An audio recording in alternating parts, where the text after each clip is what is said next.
Section 4.2 is all about Native Americans and the colonies. So we're going to look at various things on how they interacted with them and a couple wars that are going to happen between the colonies and different native groups. So let's get started.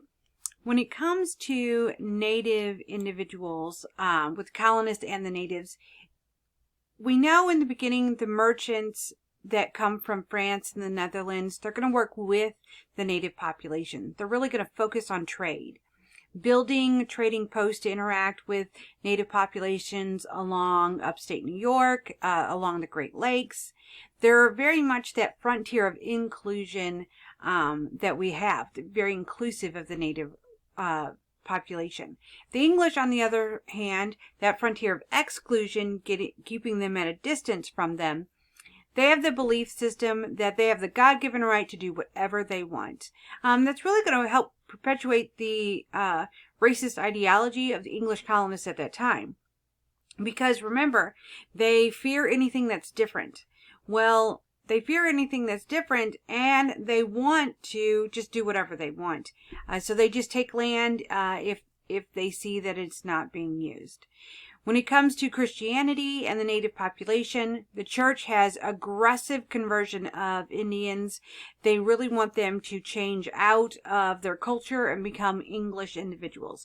They're going to establish what are known as praying towns. And praying towns were usually built next to a regular English town, where they're going to force Native Americans to go into these praying towns. They're going to force them to dress English, force them to only speak English, give up their culture completely, convert to Christianity. Roger Williams called this the raping of the native soul, because they at the time were just getting rid of everything that was part of their culture and forcing them to be English. And so that is really going to cause some major issues. The first issue is the Pequot War. So the Pequot War was a war where Indians fought against the conversion. And those who did fight back were killed.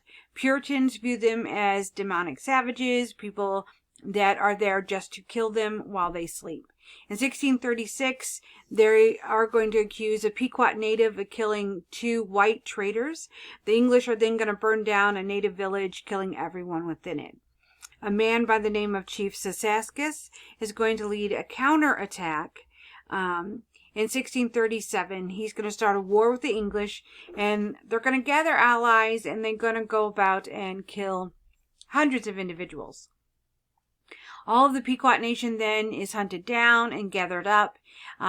Men were sold into the Caribbean. Women were kept as slaves in New England, and they're going to spread them out so that they can't fight back. In 1641, Massachusetts Bay Colony is going to establish the law that if they're a captured native, then they are a slave for life. So the possibility of purchasing your freedom no longer was available. So it's going to cause more issues down the line. Native Americans have never trusted Americans themselves, those people who are citizens of the United States. And situations like this are going to perpetuate this idea and something that they're going to hold on to. The next war is King Philip's War. King Philip's War, Philip was the son of Massasoit. Massasoit is going to die in 1661, and his son Philip is going to take over. Philip does not like the English. Unlike his father, he hates them for taking native land. He hates them for the forced conversion. So he is going to start a war with the English. He's going to change his name to Metacom because he doesn't want to be known as Philip.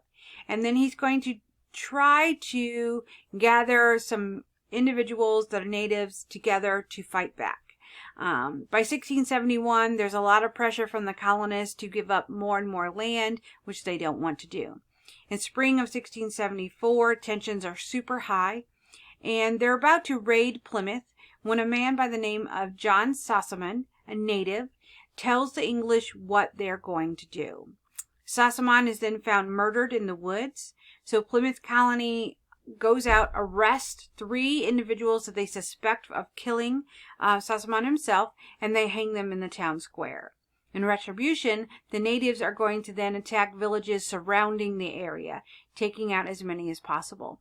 And then the English, retaliate, then the natives retaliate again. Is this kind of this circle that happens? The colonists will destroy whole native villages in the area.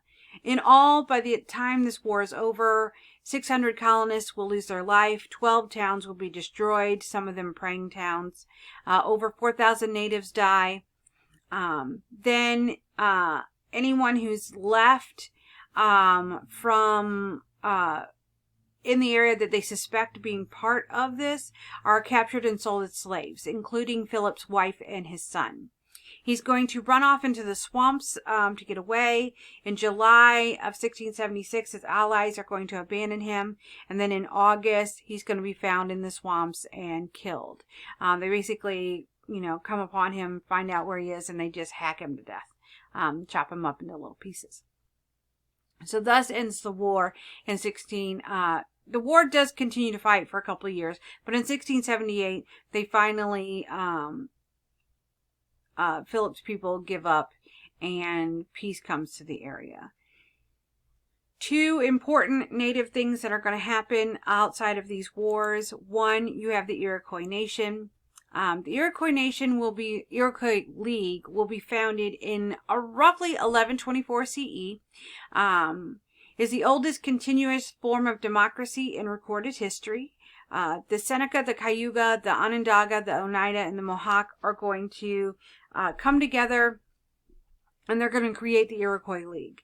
And their goal is peace, equity. Equity as in everybody works for the peace, not equality. It doesn't mean the same thing as equality. Equity means you get what you put in. So if you put nothing in, you're going to get nothing back from it. So equity, everybody puts in, and everybody works for it. And justice for everyone in the area. One of the goals that they want is to fight back against the Huron Indians. The Huron Indians very much do not like this group. The Hurons are very aggressive, and so they would cross the St. Lawrence River and attack this area. So the Iroquois League is going to form up to fight back against those. 50 groups in total signed the agreement. It is called the Great Law of Peace. In 1624, to prove to the English that they have this, they are going to create this belt that is pictured here. They're going to show this to the English. The English don't quite understand it, but the belt itself is the treaty. They're going to band together to stop the European encroachment, taking all of their lands. Something that all natives in New England get together to push back against. The other thing I want to talk about is what is known as the walking purchase. The walking purchase, 1737, Thomas and John Penn are the sons of William Penn. He's the one who received all that land in Pennsylvania, where they're going to present to the Lenape people in Delaware a deed which is signed by William Penn and a handful of other chieftains in the area. All of these people have passed, so they're dead. But it all looks legit. And it claimed an area of 1.2 million acres and forced the Lenape to vacate it after they claimed it. William Penn's heirs claimed they have a deed from 1680s by which the Lenape promised to sell a tract of land beginning at the junction of the Delaware and Lehigh River and extending as far west as a man could walk in a day. Now, once they claim the land, they're going to kick the Lenape people off. The Lenape are going to then go to the Iroquois and appeal for aid, and the Iroquois refuse because the Lenape did not join the Iroquois League itself. And so even today, they're still trying to get their land back, and they're very, very unsuccessful at it. So the next section, 4.3, is all about slavery and the colonies.